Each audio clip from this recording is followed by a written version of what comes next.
आज हम लोग जो है विषम बाहु त्रिभुज के बारे में पढ़ेंगे।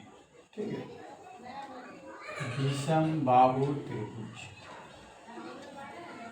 ठीक है, विषम बाहु त्रिभुज का मतलब है जिस त्रिभुज के तीनों भुजाओं की लंबाई अलग अलग होती है। त्रिभुज किसे कहते हैं? तीन रेखाओं से घिरे हुए ज्यामितीय चित्र को त्रिभुज कहते हैं।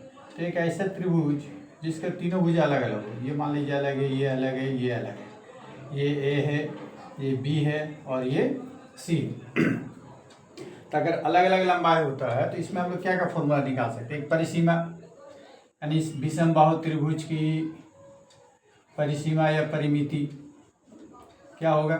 तो परिसीमा मतलब हमेशा किसी भी जगह का जो परिसीमा निकालना होता है तो उसको साइड साइड को हम लोग जोड़ देते हैं, वो परिसीमा कहलाता है। या परिमिति या परिसीमा लिखें तो क्या हो जाएगा? A plus B plus C. A B C क्या है?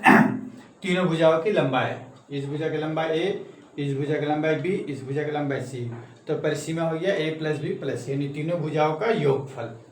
ठीक है, अब त्रिभुज का क्षेत्रफल, विषम बाहु त्रिभुज का क्षेत्रफल बराबर रूट अंदर S minus S minus B और एस माइनस सी होता है। ठीक है, एस क्या है? S equal to A plus B plus C by 2, यानी कि A plus B plus C क्या है? परिसीमा है। परिसीमा बटे 2 करेंगे यानी कि अर्ध परिसीमा, यानी एस मतलब सेमी पेरीमीटर, एस मतलब सेमी पेरीमीटर, अर्ध परिसीमा।